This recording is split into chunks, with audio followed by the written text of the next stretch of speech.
Assalamualaikum. Waalaikumsalam. Bagaimana kabar anak pada pagi hari ini? Alhamdulillah, Bu. Baik ya, alhamdulillah.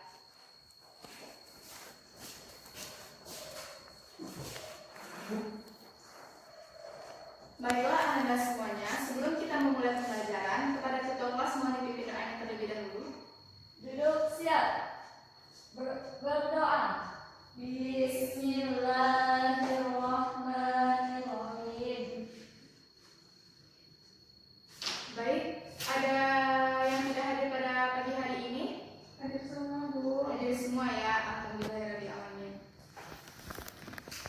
Nah, semoga dipertahankan kelas ini terus ya, tidak ada yang nggak hadir untuk pergi sekolah. Nah, jika tidak ada halangan untuk pergi sekolah, maka kita harus pergi sekolah untuk menuntut ilmu agar ilmu yang disampaikan oleh guru kita nantinya di sekolah ini bisa dibawa pulang oleh anak-anak ibu semua.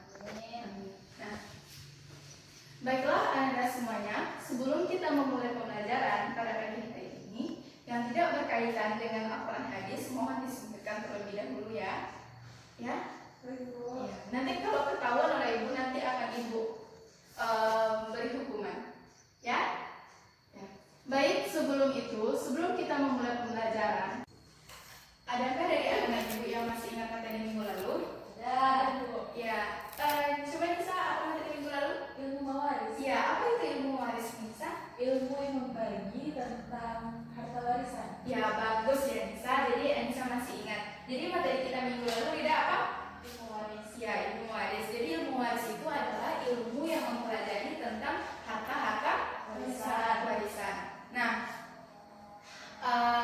jadi itulah materi kita pada minggu yang lalu. Nah, sekarang kita masuk kepada topik pembahasan yang sangat baru bagi anak-anak ibu semua. Mungkin juga tidak baru, mungkin anak-anak ibu juga pernah merasakannya dalam kehidupan sehari-hari. Apakah itu benar nggak sih pada materi kita itu berkaitan dengan kejadian dari anak-anak ibu pada di luar sekolah atau di dalam sekolah ini? Nah, sebelum itu ibu memulai pembelajaran, ibu ada sebuah cerita yang mana pada waktu itu ada salah seorang sahabat Nabi yang bernama Mu'ad bin Jabal. Dia merupakan dia diutus oleh Nabi untuk pergi ke Yaman. Nah, ketika dia akan berangkat, Nabi memberikan nasihat dan membekalinya dengan materi dakwah. Nah, kemudian Rasulullah Shallallahu Alaihi Wasallam bersabda kepada Mu'ad, "Wahai Mu'ad, jika kamu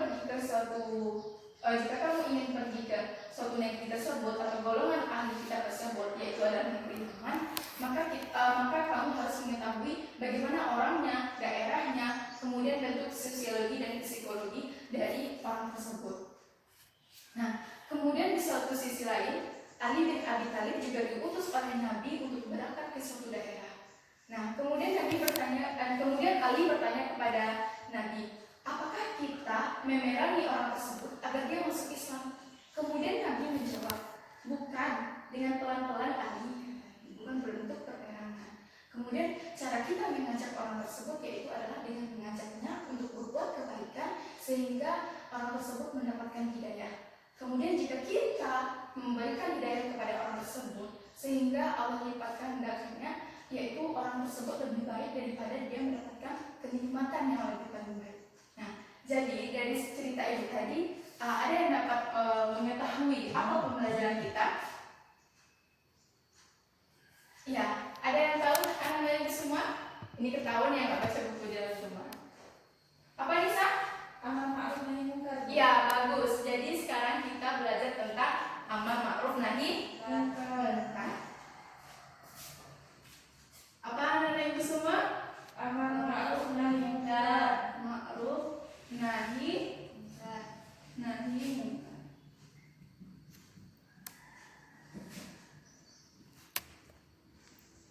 Nah, ini merupakan judul kita pada pagi hari ini. Nah, ada 3 indikator yang anak-anak ibu capai pada pagi hari ini. Yang pertama yaitu siswa ibu mampu membacakan Quran surat Al-A'raf ayat 65 dengan baik dan benar. Kemudian yang kedua, siswa ibu mampu menerjemahkan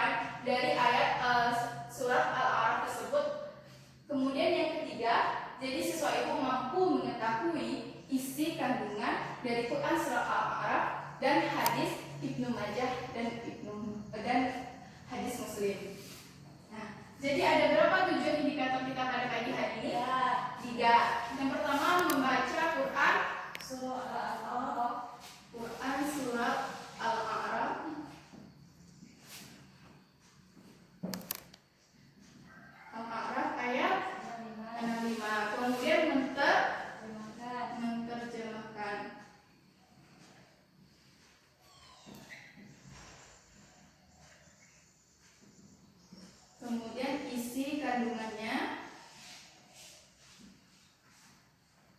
Quran surat Al-A'raf dan hadis apa nah? Ibnu Majah Ibnu Majah dan dan Muslim. dan hadis Muslim. Nah, jadi ini adalah 3 indikator yang akan anak-anak ibu capai pada pagi hari ini. Jadi ibu harapkan semuanya mampu, anak ibu bisa mampu membawa pulang materi kita pada pagi hari ini. Ya, amin. Nah, langsung saja. Nah, amar ma'ruf nahi munkar itu adalah suatu perbuatan yang baik yang dilakukan oleh seseorang, yaitu sedangkan munkar yaitu adalah yang suatu perbuatan yang membuat seseorang itu untuk berbuat keburukan. Nah, jadi amar ma'ruf itu merupakan suatu perbuatan yang kebaikan, sedangkan munkar yaitu adalah untuk mencegah seseorang tersebut berbuat munkar. Ya. Nah, ayat yang menyatakan tentang amar ma'ruf nahi munkar itu yaitu adalah salah satunya yaitu Quran surat Al-A'raf ayat 65. Nah, pada Reda coba dibacakan Quran surat Al-A'raf ayat 65.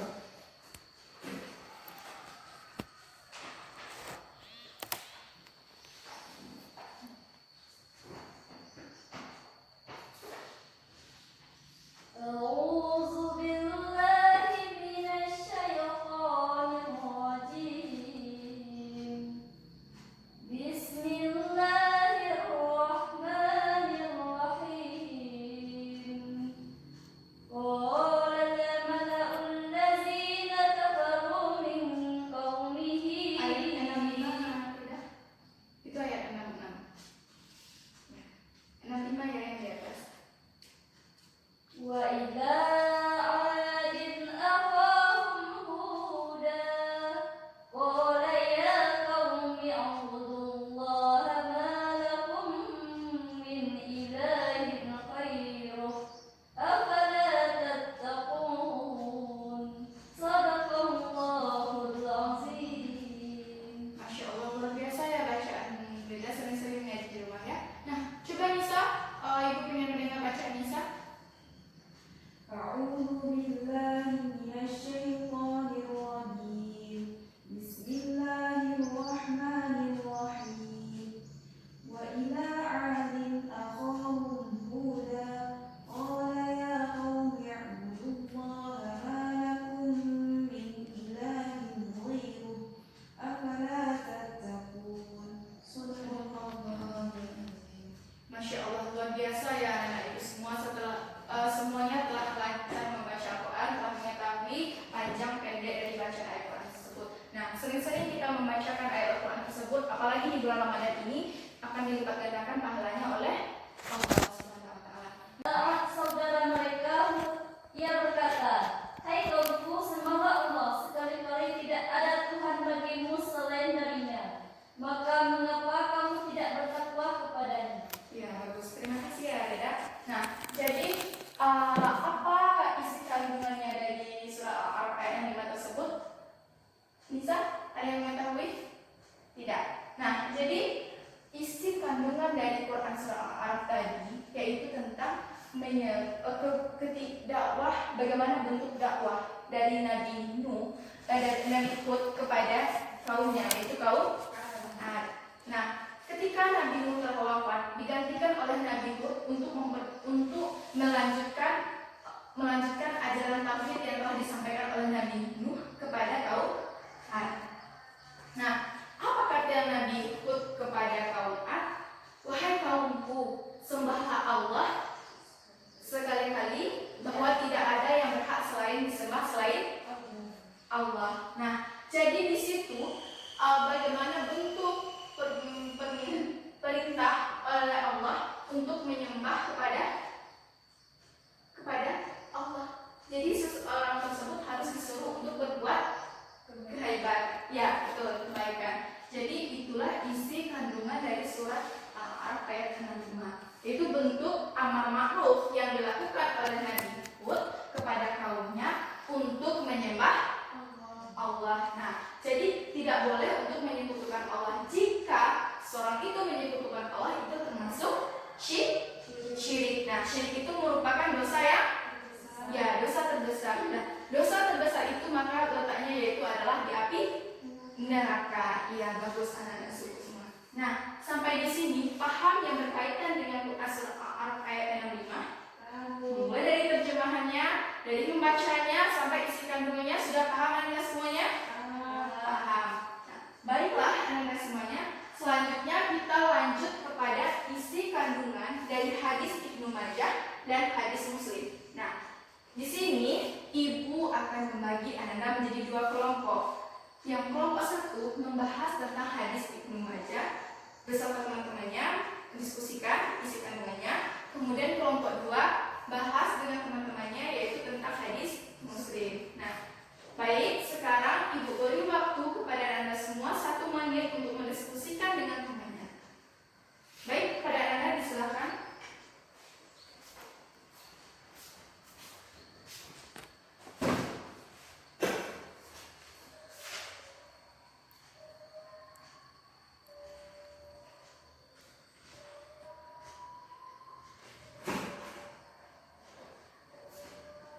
Apa ada kendala dari kelompok satu? Tidak. Ya, dilanjutkan ya. Dari kelompok dua ada kendala? Tidak, Bu. Ya, masih banyak lagi yang akan dibahas, nak?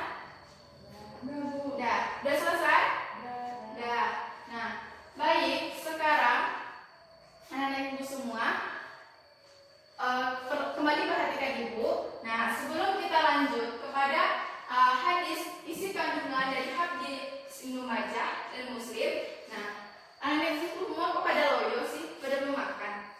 Sudah, Bu. Sudah. Nah, sekarang coba berdiri dulu, kita ice breaking sebentar ya, biar menumbuhkan semangat kita. Ya, pada anak-anak semuanya ya, kita berdiri dulu sebentar. Sekarang ibu akan bermain tentang michikai. Nah, instruksinya begini. Jika ibu telah menyatakan kata michikai, nah, jadi anak-anak semua lakukan gerakan yang tidak ibu lakukan. Nah, jika anak-anak jika anak-anak melakukan gerakan yang sama dengan ibu, berarti itu tandanya siswa ibu belum konsentrasi untuk melanjutkan pembelajaran. Ya, kita mulai ya. Baik, Bu. Nah, michikai, pegang. Setelah ibu bilang, iya. Nah, sekarang setelah anak-anak pegang, ada 4 yang mau dipegang, ada kepala, ada siku, dan ada tangan seperti ini. Nah, jadi ada 3 bentuk bagian tubuh yang akan kita pegang, yaitu ada kepala, ada siku, kemudian ada tangan yang diikat. Ya, jadi jika ibu setelah mengatakan michikai dan ibu melakukan gerakan ini seperti ini, nah jadi siswa ibu melakukan gerakan yang lain, bentuk anggota tubuh yang dipegang tadi. Ya, siap anak-anak ibu semua? Siap. Ya, baik. Kita mulai ya. Dengan cepat, ya. Ya, michikai. Ya, bagus. Pintar anak semua. Ya, kita kembali ya anak semua jadi anak ibu masih fokus dalam belajar. Ya. Selanjutnya kepada kelompok 1, silakan dibacakan hasil presentasi dari kelompok 1. Jadi simak oleh kelompok 2 ya. Suatu kemungkaran terjadi di muka bumi. Apabila tidak ada yang merubahnya, maka kemungkaran tersebut akan meluas dan mempengaruhi semua elemen masyarakat. Sudah kelompok 1? Ya. Nah, jadi dalam hadis Ibnu Majah tersebut dinyatakan oleh Rasulullah SAW dari banyak sanad-sanad dari para wali hadisnya. Nah, jadi dapat kita ambil kesimpulan dari hadis Ibnu Majah tersebut bahwa jika dalam suatu lingkungan tersebut telah dapat kemungkaran, kemudian orang tersebut tidak mau untuk mencegah kemungkaran, dengan otomatis kemungkaran tersebut akan menyebar di seluruh tempat tersebut. Nah, jadi itu bentuk isi kandungan dari hadis dari Ibnu Majah tersebut. Nah, jadi jika sebaiknya jika ada suatu kemungkaran dalam satu negeri, maka harus ada satu ulama untuk mencegah kemungkaran tersebut agar kemungkaran tersebut tidak menebar luas di dalam suatu daerah tersebut. Nah, sampai di sini paham isi kandungan dari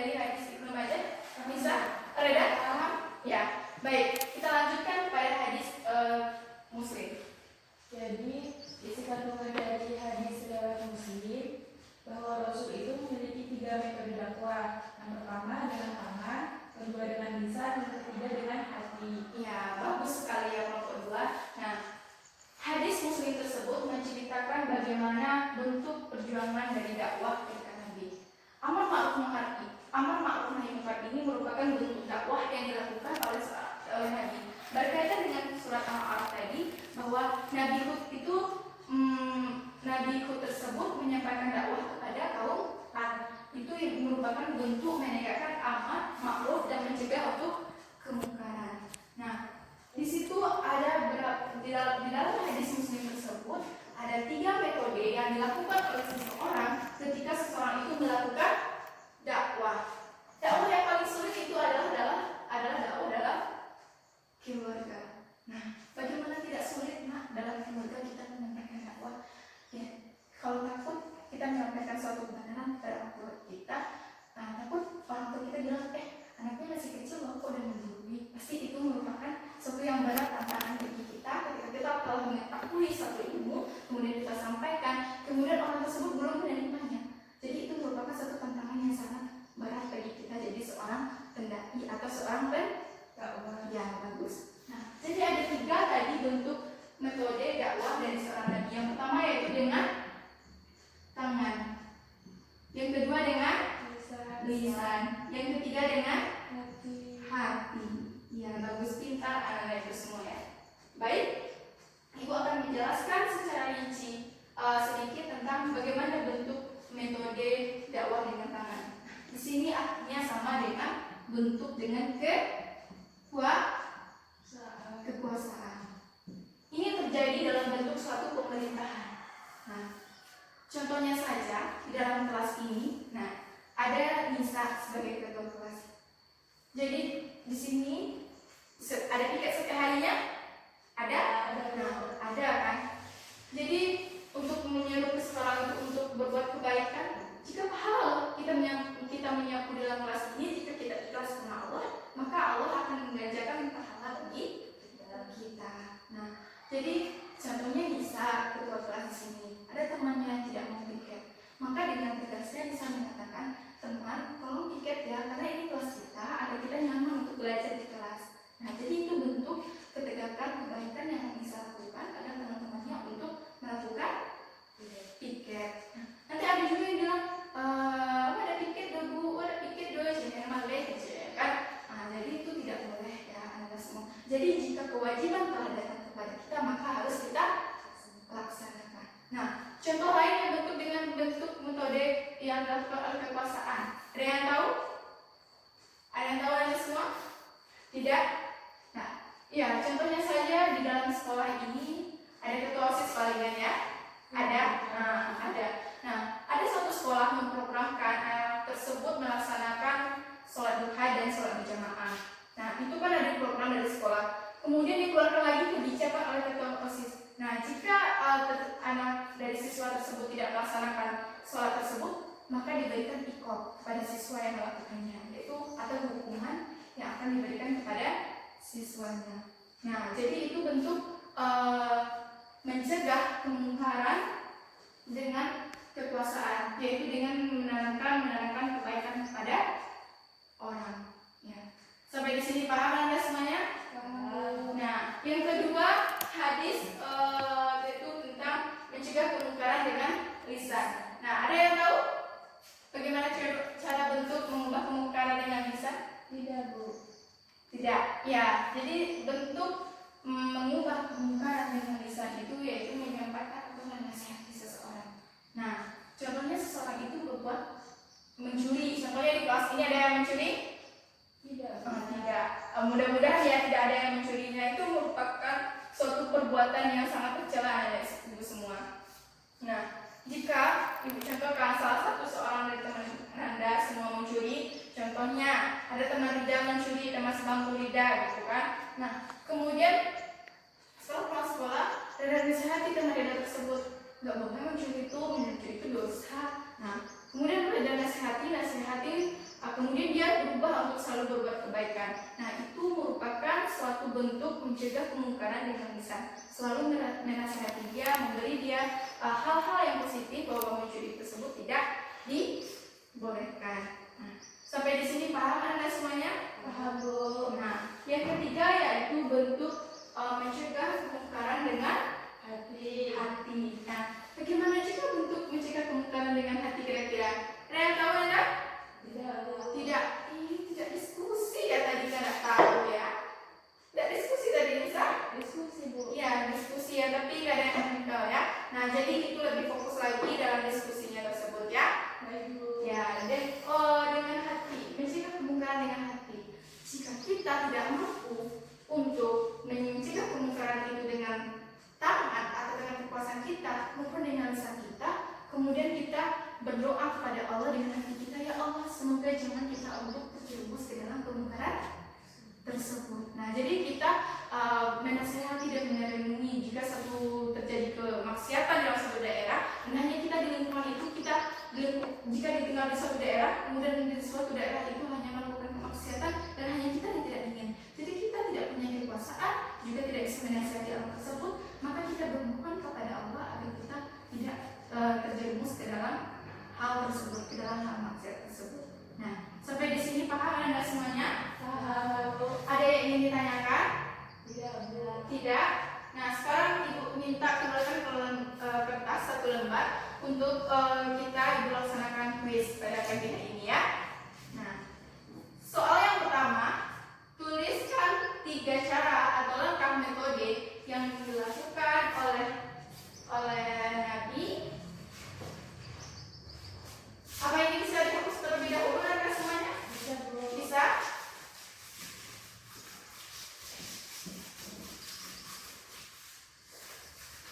Nah, jadi soal yang pertama tidak boleh nyontek ya. Nah, soal yang pertama, sebutkan 3 cara atau langkah atau metode yang dilakukan oleh seseorang jika seseorang tersebut melihat suatu kemungkaran. Ibu beri waktu 10 detik. 1, 2, 3, 4, 5, 6, 7, 8, 9, 10. Sudah? Nah, soal yang kedua, jelaskan isi kandungan dari Quran surat Al-A'raf ayat 65.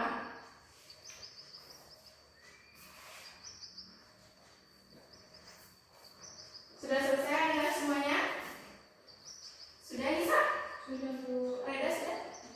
Ya, cepat dikerjakan. Waktu ini tinggal 1 detik lagi.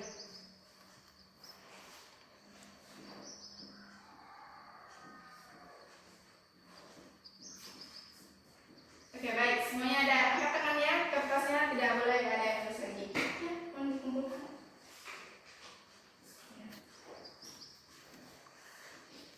Sudah, sudah. Ya, baik. Baiklah Anda semua. Jadi Anda telah melaksanakan kuis dari pembelajaran kita pada pagi hari ini. Ibu minta salah satu dari Anda semua untuk dapat menyimpulkan pembelajaran kita pada pagi hari ini. Ada yang bisa? Pada Reda, silakan. Kepada Nisa, tolong disimpulkan materi kita pada pagi hari ini. Jadi kita telah belajar membaca Quran surah Al-A'raf ayat 65 dan juga telah mendengarkan terjemahnya. Kemudian juga telah mempelajari isi kandungan dari Quran surah Al-A'raf ayat 65, di mana isi kandungan tersebut yaitu tentang bagaimana Nabi Hud melaksanakan amar ma'ruf nahi munkar kepada kaumnya, yaitu kaum Ad. Kemudian ada hadis Ibnu Majah. Kemudian ada hadis Muslim. Ya. Bagus ya, Nisa telah dapat menyimpulkan pembelajaran kita pada pagi hari ini. Nah, itu adalah bentuk perbuatan dari amar ma'ruf nahi munkar. Nah, jadi anak-anak itu semua, jika kita memberikan kebaikan sebesar ini, Allah akan melipatkannya sebesar ini pula. Jika kita memberinya sebesar ini, maka Allah gantikan dengan sebesar ini. Jika kita melakukannya sebesar ini kepada orang lain, maka Allah lebih memberikannya kepada kita. Nah, jadi kita selalu berbuat kebaikan kepada orang. Jika seseorang itu mendapatkan hidayah ketika apa yang kita sampaikan, maka itu lebih baik daripada kenikmatan yang paling nikmat. Itu kata Rasulullah SAW. Jadi janganlah janganlah kita mempersekutukan Allah. Jadi selalulah berbuat kebaikan dan mencegahlah suatu kemungkaran yang terjadi jika Anda lihat di kehidupan bermasyarakat ini. Nah, sekali lagi dari pertanyaan, jika Anda sudah paham tentang materi kita pada pagi hari ini, yaitu tentang amar ma'ruf nahi munkar. Nah, Ibu harapkan nantinya minggu depan anak-anak Ibu menghafalkan Quran surah Al-A'raf ayat 65 beserta terjemahnya. Kemudian nanti dijelaskan secara rinci dari isi kandungan dari hadis Ibnu Majah dan hadis dari